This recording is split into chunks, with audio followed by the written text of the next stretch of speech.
차는 2000cc 엔진에 2천만 원이 넘는 고급차입니다. 정말 좋은 차 타시는군요. 그런데 이 좋은 차에 그냥 일반 엔진 오일을 넣으신다고요? 이런...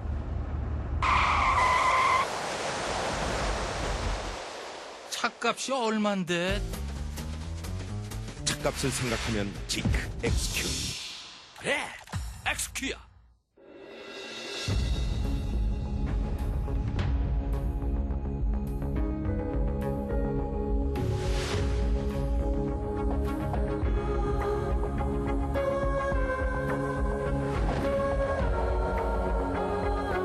세계 115개국의 변덕스런 날씨와 도로를 경험한 차.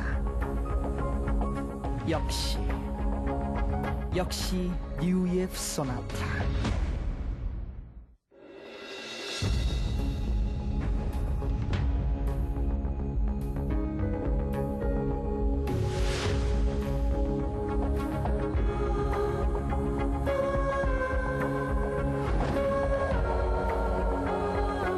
세계 115개국의 변덕스런 날씨와 도로를 경험한 차. 역시 UEF 소나타.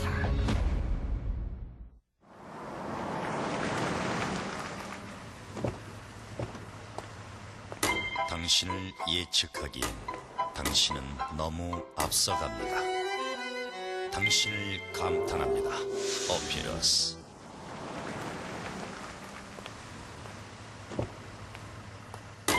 당신을 예우하기엔 당신은 너무 높습니다. 당신을 감탄합니다. 어피러스. 시청자 여러분 안녕하십니까. 뉴스포커스 김호성입니다. 청년 실업률이 심각한 지경에 이르렀다는 소식 어제 오늘의 얘기가 아니죠.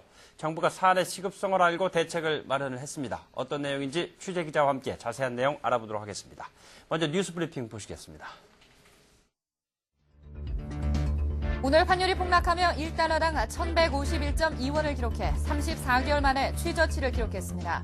환율 급락의 충격으로 주가도 710선으로 주저앉으며 금융시장이 출렁거렸습니다. 서울과 인천을 제외한 전국 14개 시도가 태풍 매미로 인한 특별 재해 지역으로 선포됐습니다. 이들 지역에는 통상적인 지원금보다 150%에서 적게는 50%까지 지원금이 더 지급됩니다. 국내 제조업체 3곳 가운데 한 곳은 지난 상반기에 벌어들인 영업이익으로 이자도 내지 못한 것으로 나타났습니다. 또 수입 원자재값 상승 등의 영향으로 기업들의 수익성도 크게 악화됐습니다. 심각한 청년 실업 문제를 완화하기 위해 정부가 내년에 5,400억 원을 들여 13만 명의 청년에게 일자리와 연수 기회를 제공합니다. 또 공무원 채용 규모도 올해보다 4,000명 늘릴 계획입니다. 참여정부 출범 이후 첫 국정감사가 오늘 시작돼 한나라당과 자민련, 민주당까지 대정부 공세에 나서면서 통합신당과 치열한 공방을 펼쳤습니다.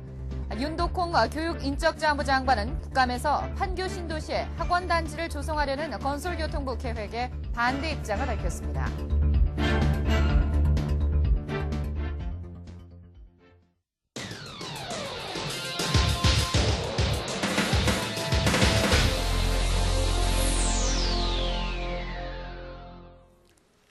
네, 정부가 심각한 사회 문제로 떠오른 청년 실업을 완화하기 위해서 내년 중으로 5,400억 원의 예산을 투입해 13만 명의 청년에게 일자리와 연수 기회를 제공하기로 했습니다.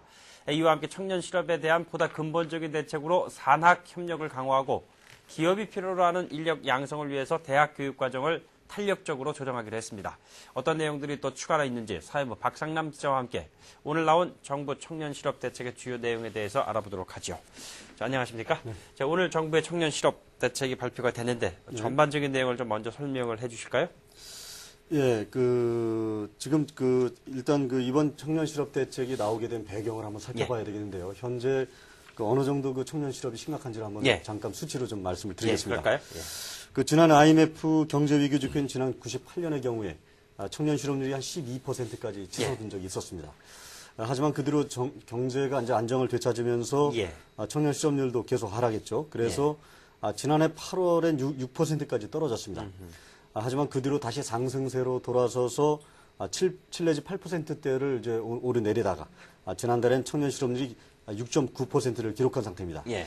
하지만 그 고시 준비나 뭐 다른 그 취업 준비 등으로 구직 활동을 하지 않는 계층을 예. 그 감안한다면 실제 청년 실업의 체감도는 이보다 훨씬 높을 것으로 예. 이렇게 말씀드릴 수 있겠습니다. 그러니까 공부를 하지 않는다거나 구직 활동을 굳이 하지 않는 그 청년들까지 포함했을 경우에 그 실업률은 더 높을 것이다. 뭐 이런 얘기인 것 같은데요. 주변에서 아주 피부로 예. 체감하는 사람이 많이 있죠. 자, 그러면 박선환 기자와 얘기를 좀 진전시키기 전에요. 오늘 그 저희 취재 기자가 청년 실업자들을 인터뷰했는데 한번 리포트를 통해서 보시도록 하죠. 지난해 대학을 졸업한 정기순 씨는 학원에서 아르바이트를 하며 공부하고 있습니다. 몇 차례 중소기업에 취직할까 고민도 해봤지만 모두 기대 이하 조건이었습니다. 결국 1, 2년 더 노력해서 전문 자격증을 따기로 결심했습니다. 원하는 수준만큼 자기가 좋은 직장에 취업할 수 없기 때문에 많이 힘든 것 같습니다. 지난달 15살에서 29살까지 청년 실업률은 6.9%로 전체 실업률의 2배를 넘어섰습니다. 특히 지난해 대졸 이상의 고학력 청년 실업자는 전체 청년 실업자의 36%를 차지해 IMF 당시 28%보다 크게 늘어났습니다. 최종까지 여러 개 있었는데 마지막에 딱 떨어지고 나서는 진짜 요즘에는 솔직히 말씀드리면 쓰기도 싫더라고요. 하지만 아무리 취직이 어려워도 임금이 기대 이하거나 힘든 일은 피하고 싶어 합니다. 함대 업종 기피 현상이라는 눈높이의 차이 그런 것도 많이 작용을 하는 것 같습니다. 여성 고학력자의 실업률의 경우도 98년 19%에서 지난해 30%로 급증해 더 어려움을 겪고 있는 것으로 나타났습니다. 여자 같은 경우에는 이제 원서 지원했을 때 서류 전형에서도 통과하기가 힘들어서 인터뷰 기회조차 갖지 못하는 경우가 많다고 하더라고요. 이렇게 고학력 실업자가 많아진 것은 대학 졸업자는 크게 늘어난 반면에 대학 인력의 질적 수준은 기업의 요구를 따라가지 못하는 데 있습니다. 무엇보다 청년 실업이 장기화될 경우 국가 경쟁력 손실은 물론 사회 전체 위기로까지 번질 수 있다는 우려의 목소리가 높습니다. YTN 정유실입니다. 자, 지금 저희가 취재 기자의 리포트를 지금 보지 않았습니까? 네. 근데 이렇게 청년 실업이 증가하는데 원인 먼저 좀 찾아봐야 될 것 같은데 어떻게 좀 취재가 됐습니까? 네, 인력의 공급과 수요 이 두 가지 측면에서 청년 실업의 원인을 좀 찾아볼 수 있겠습니다. 먼저 공급 측면부터 살펴보겠는데요. 예. 결론적으로 말씀드리면 공급 인력은 양쪽으로 증가했지만 질적으로는 오히려 저하됐다. 아하. 이런 점을 지적할 수 있겠습니다. 그러니까 아까 지금 정유신 기자 리포트에서 기업이 요구하는 정도는 높은데 거기에 미치지 못한다 뭐 이런 얘기인 것 바로 같은데요. 그렇습니다. 예. 지난 95년 이후에 대학 설립이 늘어나면서 대졸 인력의 공급이 크게 늘었는데요. 예.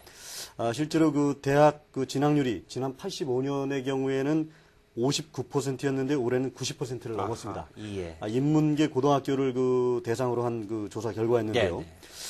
다시 말씀드려서 이런 결과가 나온 거는 고교 졸업자 수보다 현재 대학의 입학 정원이 더 많아졌기 때문입니다.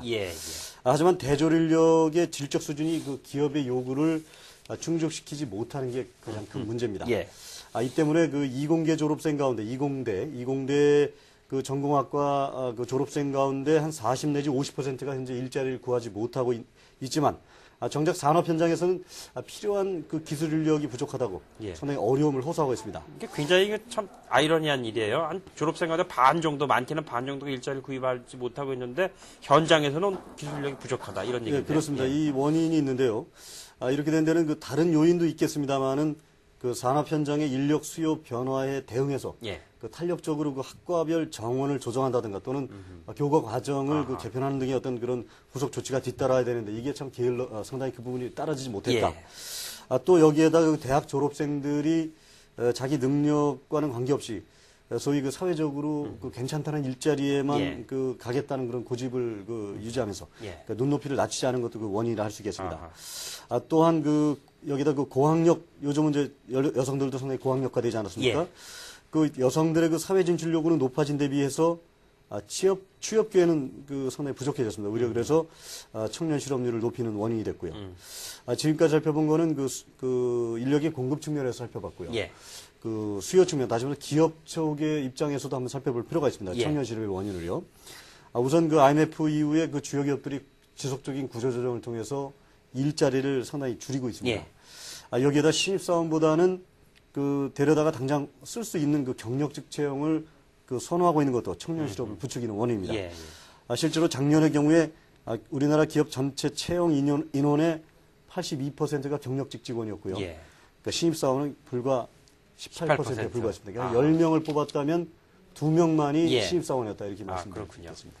그러니까 이 각 기업들에서도 신규 사원, 그러니까 신입 사원들의 수가 그만큼 적다는 얘기예요. 뭐 구조상으로 봤을 때 하부 구조가 지금 줄어든다는 얘기인 것 같은데 지금 청년 실업에 일단 그 대책을 세우려면 피부에 와 닿으려면 일단 단기 대책 먼저 있어야 될 것 같은데 정부의 대책이 당장 내년부터 시행되는 것들이 있습니까? 네, 그렇습니다. 오늘 발표된 정부의 청년 실업 대책을 보면은 크게 단기 대책과 중장기 대책으로 나눌 수 있는데요. 예. 먼저 말씀하신 단기 대책부터 말씀을 드리겠습니다. 예. 우선 신규 공직 채용이 내년부터 당장 늘어납니다. 그래서 공무원의 경우에는 올해보다 4,000명 늘린 34,000명을 뽑기로 했고요. 예. 군 부사관은 1,000명을 늘린 2,000명을 뽑기로 했습니다. 예. 또 이른바 사회적 일자리 제공도 늘릴 계획인데요. 외국인 근로자 상담역이라든가 산재 근로자 간병, 예. 또 문화재 보존 업무 등을 맡은 일자리가 바로 그것입니다. 예.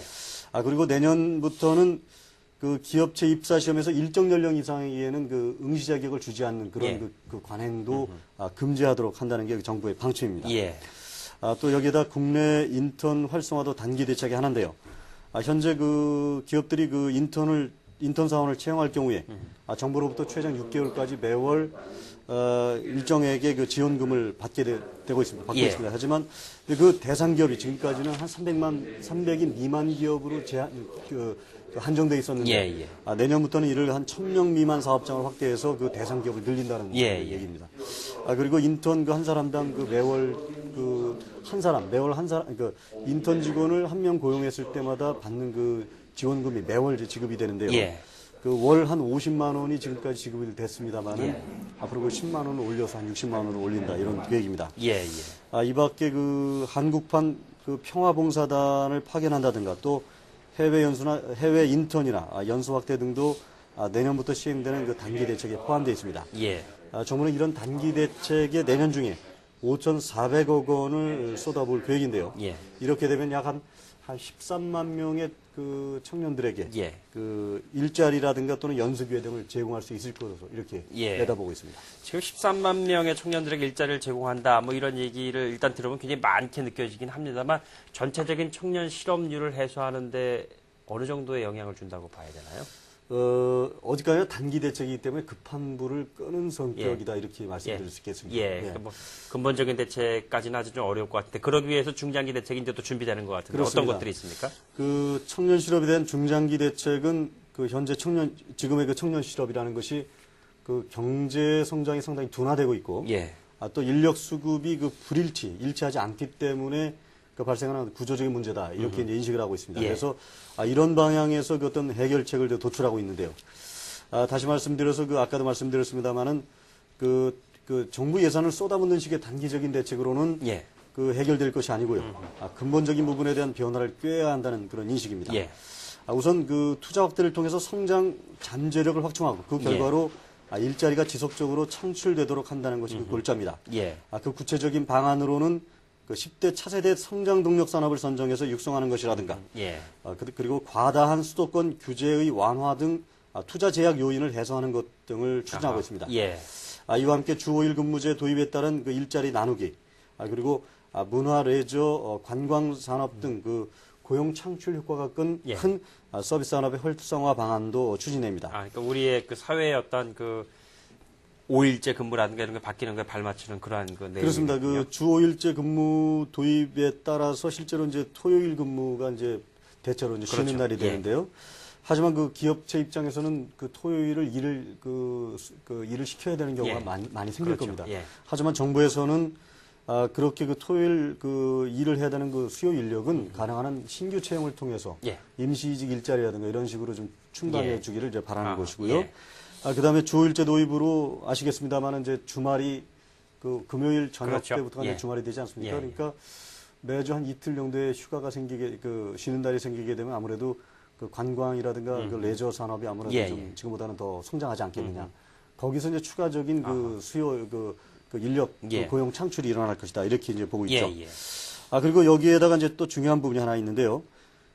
아까도 말씀드렸습니다만은 그 인력의 수요와 공급의 불일치라는 것이 아까 예. 말씀드렸습니다만은 그 기업이 요구하는 그 인력 수준과 그 현재 그 대학이라든가 이런 그 인력 그 훈련기관에서 예. 산업훈련기관에서 배출해내고 온 인력 간의 어떤 괴리, 예. 그걸 그 어떤 그 좁히기 위한 그 대책이 또 별도로 추진됩니다. 예. 그것이 바로 학교와 산업체 간의 그 협력을 강화한다는 것인데요. 예. 그 기업체가 필요로 하는 인력을 양성할 수 있도록 대학 교육 체제를 개편하는 아하. 것이 그 포함되어 있습니다. 예, 예. 그 구체적으로 말씀드리면은 그 대학의 학생 정원이라든가 학과, 교육 과정 등을 그 수요자 중심으로, 다시 말해서 그 기업의 수요 아하. 중심으로 개편하는 것이 그 예. 예입니다. 그래서 그 신규 인력이 많이 필요한 분야는 그 정원을 갖다가 자율적으로 늘리고, 예. 또 이와 함께 대학생의 그 현장 적응력을 그 배양시키기 위해서 그 현장 실습을 하게 되면 그 학점으로 인정하는, 예. 현재도 일부 아하. 학교에서 시행이 되고 있긴 합니다만 예. 이를 좀 더 확대하는 방안이 예. 또 추진될 예정입니다. 예. 그리고 또 하나 아주 독특한 것이 있는데요. 그 대학이 그 산업체와의 계약에 따라서 그 산업체가 요구하는 학위 과정을 그 신설을 해서 최소한 4년 동안 유지한다는 것이죠. 예. 그래서 그 산업체가 요구하는 수준의 어떤 그 인력을 배출해내면 그 학과를 또 폐지한다든가 이런 예. 상당히 신축적으로, 상당히 탄력적으로 학과를 운영할 수 있는 그런 방안을 예. 그 좀 고려하고 있습니다. 여기에다가 세부 직업별로 그 인력 수급 상황을 그 예측해서 그 바로 뭐 1, 2년 후가 아니라 4, 5년 후 상당히 그 중장기적인 그 미래의 그 어떤 그 특정 산업에 대한 예. 그 인력 수요를 갖다가 그 예상을 해서 예. 거기에 맞게 그 학교 교과를 그 편성한다든가 예. 또 직업 훈련에 반영하는 방안도 중장기 대책의 아주 핵심 골자라고 아하. 말씀드릴 수 있겠습니다. 그러니까 지금 저 청년 이 실업률이라는 게 이게 청년 그 인구에 포함되는 게 이제 나이 연령대별로 보면 15세부터 29세까지 있지 않습니까? 예, 그렇습니다. 이번 정부의 그 대책으로 인해서 정부가 효과를 어느 정도 거둘 수 있는지 그런 부분도 좀 정리가 됐나요?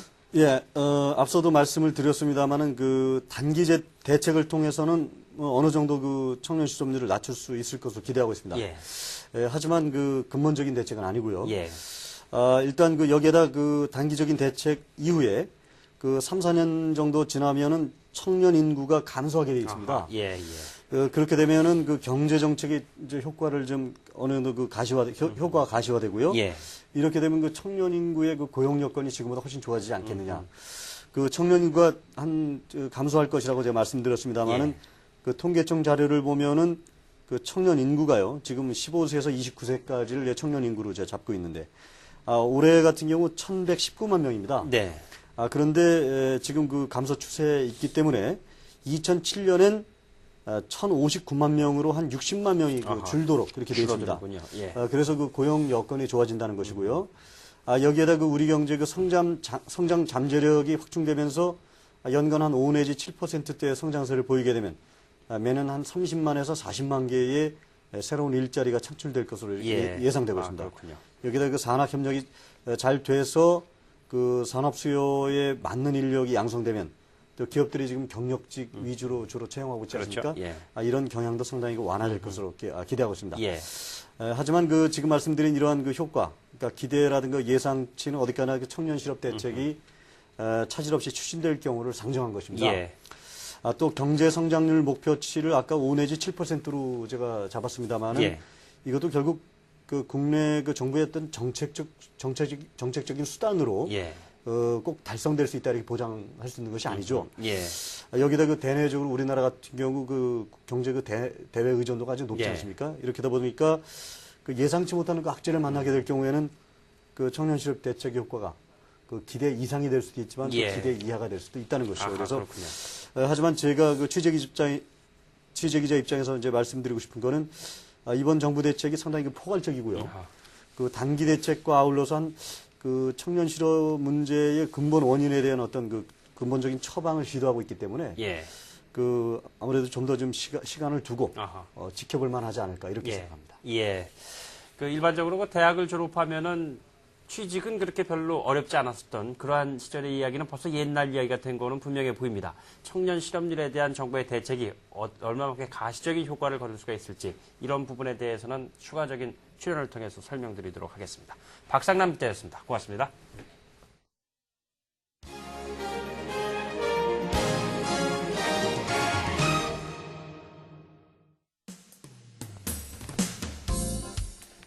국민연금 지역가입자는 연금급여 수령 시 초과 혜택이 직장가입자에 비해서 최고 9배에 이르는 등 직장가입자들이 상대적인 불이익을 받고 있는 것으로 국정감사 자료에서 나타났습니다.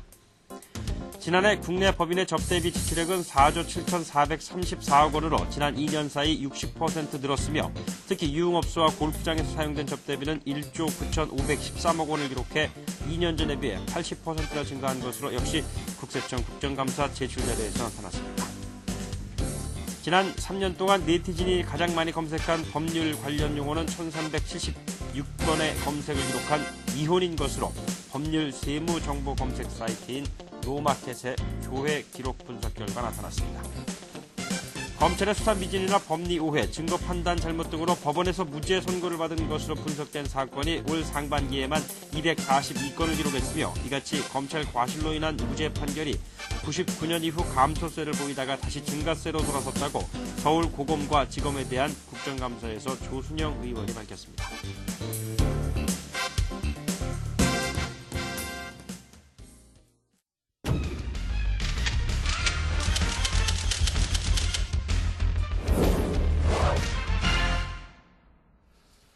네, 국회는 오늘부터 제16대 국회의 마지막이자 참여정부 첫 국정감사에 들어갔습니다. 각 정당은 각종 의혹과 정부의 실책을 지적하면서 치열한 기선잡기를 벌였습니다. 4당 체제 전환에 따른 대여 공세의 새로운 풍속도도 나타났습니다. 국정감사의 한켠에서는 민주당과 통합신당이 개혁 경쟁을 가속화했고 내각제 개헌 논란은 점차 가열되고 있습니다. 취재기자와 함께 자세히 알아보도록 하죠. 정치부 유재용 기자 나와 있습니다. 자, 안녕하십니까? 네. 자, 지금 국정감사가 이제 앞에서 제가 언급했듯이 16대 국회 마지막 국정감사예요. 그리고 또 4당. 네. 4당 국회라는 얘기가 굉장히 좀 사실 생소하게 느껴지는데, 이제 통합신당의 출연으로 이제 그렇게 됐을 것 같은데, 국감 첫날의 모습도 그것과 연관돼서 조금 또 분위기도 뭔가 좀 다른 게 있었던 것 같은데, 어땠습니까? 네, 그렇습니다. 국회는 오늘 시작으로 다음 달 11일까지 20일간에 걸쳐서 392개 정부 부처와 산하기관을 대상으로 국정감사를 실시를 합니다. 앞서 말씀하신 대로 오늘은 그 법사위원회를 비롯해서 상임위원회별로 28개 정부 부처와 산하기관에 대한 감사를 벌였습니다.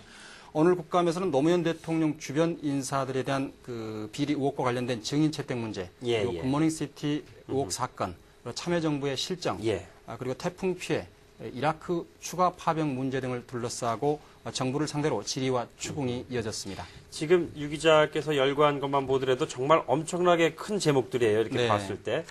어쨌든 그 상임위별로 이제 감사가 진행이 됐을 텐데 법사위 공방이 뭐 치열했다 이런 얘기가 있는데 어떤 내용이 무슨 문제가 도마에 올랐습니까? 그 법사위는 오늘 서울 고검에서 서울, 인천, 수원, 춘천지검을 상대로 국정감사를 실시를 했습니다. 여기서는 굿모닝시티 사건과 월드컵 휘장 사업 로비 의혹 사건, 그리고 양길승 전 청와대 부속실장 향응 의혹 사건 등이 집중적으로 추궁이 됐습니다. 한나라당 홍준표 의원은 경찰 간부로부터 들었다면서 윤창열 굿모닝시티 회장과 문희상 청와대 비서실장이 서로 아는 사이가 아니냐고 따져 물었습니다. 또 같은 당의 원희룡 의원은 김문수 의원이 제기했던 그 권양숙 여사의 부동산 투기 의혹을 거론하면서 검찰의 조사를 촉구를 했습니다. 최근 뭐 언론에도 나오고 또 그랬어요. 네, 그렇습니다.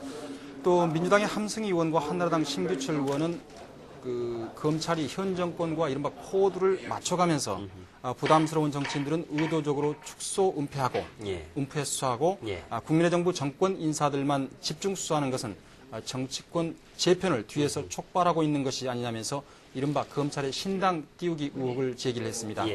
오늘 법사위에서는 구속수감중인 윤창열 회장이 증인으로 출석해 증언했고 국감 출석을 거부해서 동행명령장이 발부됐던 신한그룹 박순성 회장은 끝내 출석을 거부해 다음 달 6일 대검찰청 국감 때 부르기로 했습니다. 아, 그렇습니까? 네. 그리고 국방부에 대한 국정감사에서는 그 군용 모포, 저기 장병들이 뭐 덮고 자는 거 있지 않습니까? 그 군납 특혜 의혹이 있다, 뭐 이런 얘기가 나왔다고 그러는데 어떤 내용입니까? 네, 한나라당 강삼재 의원이 제기한 의혹입니다. 강 의원은 노무현 대통령의 지인인 강금원 씨가 운영하는 창신섬이라는 데가 있습니다. 이 창신섬이가 군용 모포 입찰 물량을 독차지했다, 이런 특혜 의혹을 제기를 했습니다.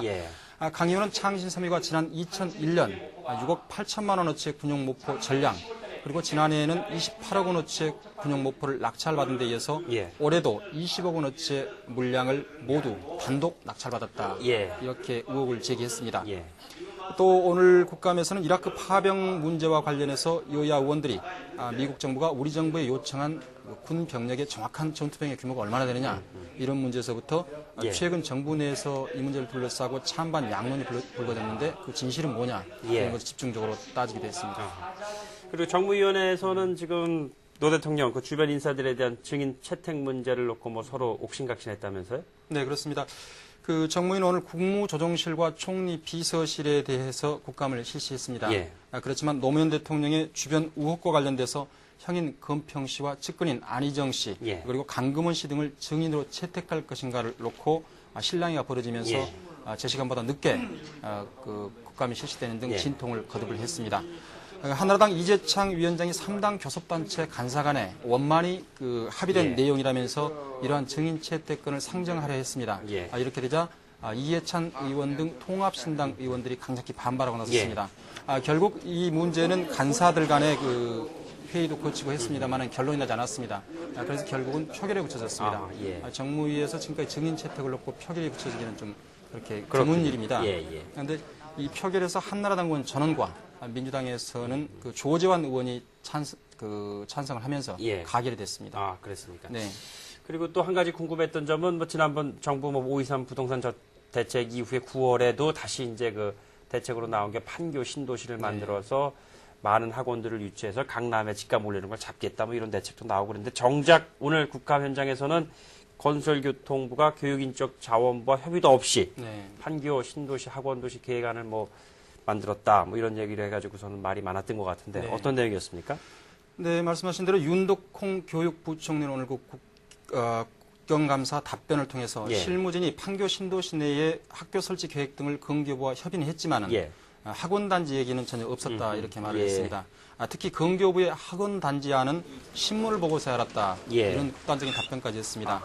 윤 부총리는 그러면서 판교 신도시에 학원단지를 만들어서 강남 집값을 잡겠다는 것은 그런 발상은 바람직하지 않다면서 분명한 반대 입장을 나타냈습니다. 그러니까 정작 윤 부총리 자신이 오히려 그러한 정부의 계획에 대해서 바람직하지 않다라고 얘기를 내놓은 거예요. 굉장히 참 어떻게 이런 일이 나올 수 있을까 싶은데 신당 출연에 따른 그러니까 4당 구도에서 벌어지는 국감이니만큼 뭐 여러 가지 좀 모습도 있었을 텐데 정작 민주당이 정부의 어떤 그 대정부 공세에 나서는 뭐 이런 모습까지 보였다고 그러는데 어떤 모습들이었습니까? 네, 말씀하신 대로 사실상 민주당은 야당이 됐습니다. 그래서 한나라당과 자민련이 공조를 취해서 대여 공세에 나서는 반면에 그 극소수라고 할 수 있는 극소수는 말이 지나칩니다만 소수라고 할 수 있는 통합신당은 방어에 좀 안간힘을 쓰는 그런 모습을 보였습니다.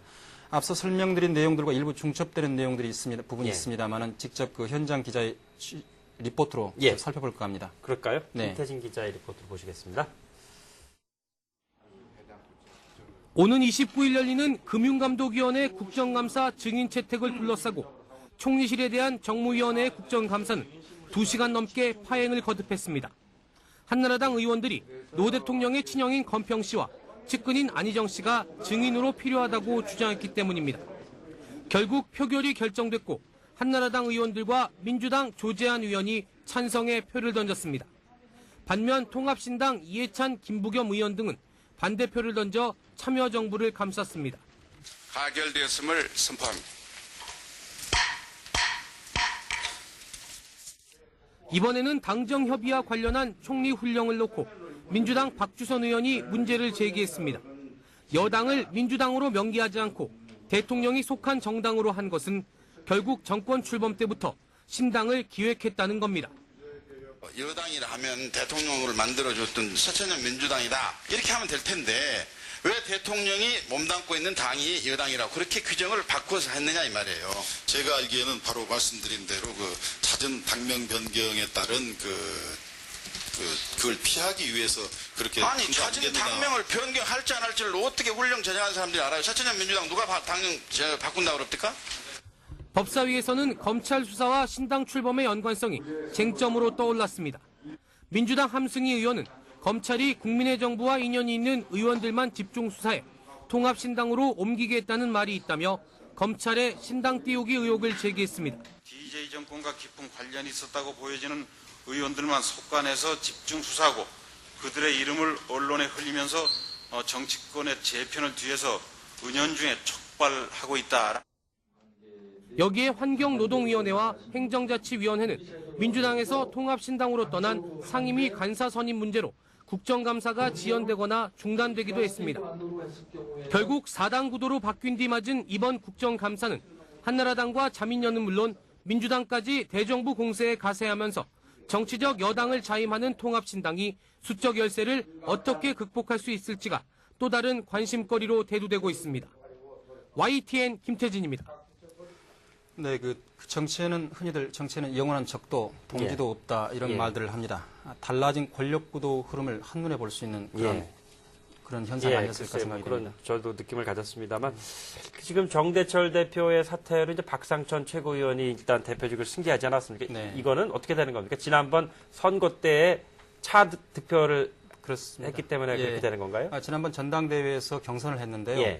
그때 1위가 하나갑 전 대표, 그걸 사퇴를 했지 않습니까? 그래서 정대철 대표가 승계를 했고 정 대표가 다시 물러나면서 3위자인 박상천 최고위원이 당헌 당규에 따라서 승계를 하게 된 겁니다. 취임 회견이 있었을 텐데 어떤 내용이었습니까? 네, 그렇습니다. 박상천 대표는 오늘 취임 회견을 했습니다. 그 요지는 그 최고위원 회의와 당무회의 정비, 당직 인선을 서두르고 조기에 전당대회를 열어서 총선 지도부를 구성하겠다 이렇게 밝혔습니다. 이 과정에서 당을 원상복구가 아니라 대대적으로 혁신해서 내년 총선에서 반드시 승리하겠다 이런 포부도 밝혔습니다. 그러면서 자신은 당을 정상화시키고 총선을 향한 징검다리 역할만 할 뿐이기 때문에 총선 지도부 구성에는 나가지 않겠다고 이런 불출마 선언까지 했습니다. 박상천 대표는 이와 함께 한나라당 자민련 등과의 정책 공조 얘기가 많이 나오고 있는데요. 일단 개인적으로는 현재로선 고려하지 않고 있다 이렇게 일축을 했습니다. 또 관심을 가졌던 그 신당 쪽에서는 계속해서 연대 가능성을 흘리고 있습니다만은 이 연대 부분 신당과의 그 총선전 연대 이 부분에 대해서는 전혀 논의 또는 검토 대상이 될 수가 없다 이렇게 잘라 말했습니다. 극렬한 그 신당 논의 격돌 속에서 민주당 해체를 반대한 박상천 최고위원이 이끄는 민주당호가 내분으로 인한 상처를 치유하고 새롭게 거듭날 수 있을지 주목되는 그런 시점입니다. 그러면 지금 남아있는 민주당이 그렇다 치고 통합신당인데 사실상 지난 주말 주일날 여론조사 결과를 보면 이렇게 썩 훌륭한 그 조사 결과는 나온 것 같진 않아요. 그러니까 통합신당도 이제 이미지 만들기에 들어갈 텐데 어떤 움직임이 있습니까? 네, 그 말씀하신 대로 여론조사 결과가 그렇게 좋지 않은 부분에 대해서는 아직 그 시간이 조금 더 기다려 봐야 되지 않느냐. 첫 출발이기 때문에 신당의 이미지를 제대로 드러내지 않았기 때문이다 이런 생각을 많이 갖고 있습니다. 그래서 오늘 통합신당 오늘부터 시작된 국정감사 때부터 어떤 이런 차별화를 통해서 국민 속에 파고드는 그런 시도를 하고 있습니다. 일단 오전에 김근태 원내대표 주재로 원내 대책회의가 열렸습니다. 여기에서는 파격적으로 젊은 인사들을 중심으로 해서 원내 사령탑 구성을 마쳤습니다. 이번 국감과 관련해서는 정세균 정책위의장을 국감대책위원장에 그리고 김덕배 수석부총무를 상황실장에 각각 임명을 했습니다. 또 정치적 공세보다는 사실에 바탕한 그 비판과 대안을 제시하기로 하고 민생, 성실, 정책국감 이런 국감을 이른바 그 3대 국감 원칙으로 정하기로 했습니다. 통합신당은 이와 함께 그 민주당 의원들에 대한 합류 설득 노력도 계속을 하고 있습니다. 그래서 내일은 김덕규 의원이 그 민주당을 탈당해서 합류한다고 일단 밝히고 있습니다. 김근태 의원은 이와 관련해서 앞으로 12명에서 20명까지 추가 탈당자가 있지 않겠느냐 이렇게 기대 섞인 전망을 했습니다. 그렇군요. 자, 그리고 잊을만 하면 한 번씩 늘 얘기가 나오는 그 내각제 개헌 논의, 4당 체제 전환과 함께 또 이 얘기가 또 나오고 있다고 그러는데 어떤 내용입니까? 그 민주당과 신당은 내각제 개헌론에 대해서 그 미묘한 면서도 상반된 입장을 일단 보이고 있습니다. 민주당은 전반적으로 내각제 개헌론에 일단 호감을 갖고 있는 듯한 분위기입니다. 반면에 통합신당은 극렬히 반대하고 있는 그런 모습을 보이고 있습니다. 박상천 대표는 오늘 회견에서도 이 문제에 대한 질문을 받았습니다. 여기에서 당내 여러 논의를 거쳐서 대답할 수 있는 질문이고 당장은 답변하기가 좀 그렇다. 뭐 완전히 가능성을 닫지 않은 그런 답변이었습니다. 또 하나갑 전 대표는 이보다 더 나아가서 한 라디오 방송과 인터뷰에서 현재로선 적극적인 고려 대상은 아니지만은 국민 여론 수렴을 전제로 그 공론화가 가능하지 않겠느냐 이런 입장을 보였습니다. 그렇지만 앞서 말씀드린 대로 그 김근태 원내대표를 비롯한 통합신당 측은 예. 내각 재개헌은 야합이고 정치적 혼란을 부추기는 권력욕이다. 예. 이렇게 비판을 했습니다. 예. 특히 그 신당 측은 내각제 개헌론을 지역주의 세력들이 부추기는 예. 그 망국적 발상이라고 몰아붙였습니다. 이 문제는 그 통합신당과 민주당 간의 문제만이 아니고 한나라당으로도 내에서도 지금 논란이 되고 있습니다. 그래서 소장파 중진들과 소장파와 중진들 간의 어떤 그런 세대 갈등 양상으로까지 그런 본질 조짐을 보이고 있습니다.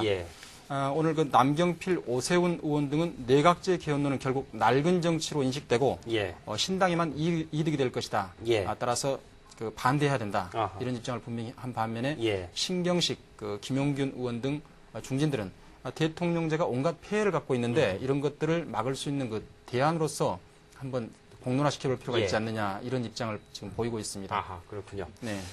예, 지금 이번 국정감사는 민주당의 분당 이후에 4당 체제에서 처음으로 치러지고 있는 국정감사입니다. 지금 시작입니다. 중간 과정에서 나오는 이야기들 정리해드리도록 하죠. 유재영 기자가 오늘 전해드렸습니다. 고맙습니다.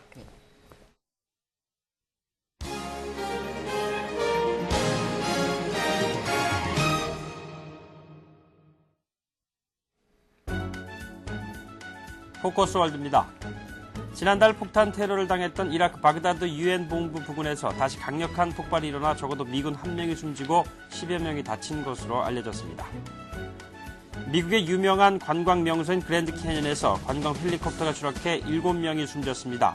현지 시간으로 지난 20일 썬댄스 여행사 소속 헬리콥터가 계곡 밑으로 내려가다가 추락해 일본과 독일인 관광객을 포함한 7명이 숨졌습니다. 매년 가을에 열리는 세계 최대 맥주 축제인 독일의 옥토버 페스트가 시작됐습니다. 크리스티나 우데 미넨 시장이 첫 맥주통을 타는 것으로 시작된 옥토버 페스트는 올해로 170번째로 다음 달 5일까지 계속돼 전 세계 600만 명의 관광객이 몰려들 것으로 예상됩니다. 미국의 목성 탐사 우주선인 갈릴레오호가 14,000장에 달하는 목성 관측 사진과 정보를 보낸 14년 동안의 임무를 마치고 어제 목성 대기권으로 진입해 뜨거운 마찰열로 공중 분해되며 우주에서 일생을 마쳤습니다.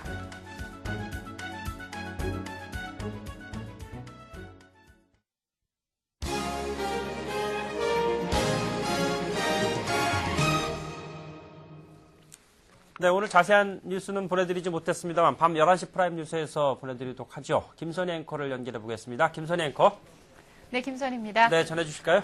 환율이 폭락했습니다. 원달러 환율은 개장과 함께 폭락해 달러당 1,151원 20전에 마감했습니다. 이는 2000년 11월 이후 34개월 만에 최저치인데요. 이 같은 환율 폭락에 주식시장도 크게 출렁거렸습니다. 종합주가지수는 무려 33.36포인트나 떨어지면서 710선으로 주저앉았고 코스닥 지수도 가까스로 46선을 지켜냈습니다. 이처럼 금융시장이 불안한 데다 경기가 좋지 않다는 징후가 곳곳에서 감지되고 있습니다. 한국은행이 국내 1,300여 개 제조업체들이 상반기에 장사를 얼마나 잘했나 분석해봤더니 기업체 3곳 가운데 한 곳이 벌어들인 이익으로 이자도 내지 못한 것으로 나타났습니다. 또 기업들의 수익성도 나빠졌는데요. 수입 원자재 값이 많이 오른 데다 앞서 말씀드린 환율 등의 영향으로 외환 손실까지 늘어난 것이 가장 큰 이유였습니다. 서울과 인천을 제외한 전국이 특별 재해 지역으로 선포됐습니다. 해당 지역은 평소보다 많게는 150%에서 적게는 50%까지 지원금을 더 받게 되고 금융세제상의 특별 지원도 받을 수 있습니다. 정부는 다음 달 중순부터는 복구비가 나갈 수 있도록 할 방침입니다. 정부가 심각한 사회 문제로 떠오른 청년 실업 문제를 해결하기 위한 대책을 내놨습니다. 당장 내년에 5천여억 원을 투입해 13만 명의 청년에게 일자리를 제공하기로 하는 등 단기 대책과 중단기 대책 나눴는데요. 자세히 살펴보겠습니다. 판교 신도시에 학원단지를 설립하겠다는 건설교통부 계획에 대해 지금까지 침묵을 지켜왔던 교육부가 오늘 국감장에서 불편한 속내를 드러냈습니다. 윤덕홍 교육부 총리가 판교 학원단지 조성 소식을 신문을 통해서 알았다며 반대 입장을 분명히 했는데요. 신중해야 할 국가정책을 관계 부처 간의 협의도 없이 발표했다는 얘기입니다. 대표적인 친북 인사로 지목받고 있는 제독 철학자 송두율 교수가 37년 만에 꿈에도 그리던 고국 땅을 밟았습니다. 송 교수는 체포영장이 발부된 상태이지만 공항에서 영장 집행은 이루어지지 않았는데요. 송 교수는 직접 내일 오전 9시까지 국정원에 출두해서 적극 조사에 임하겠다는 뜻을 밝혔습니다. 잠시 후 11시에 뵙겠습니다.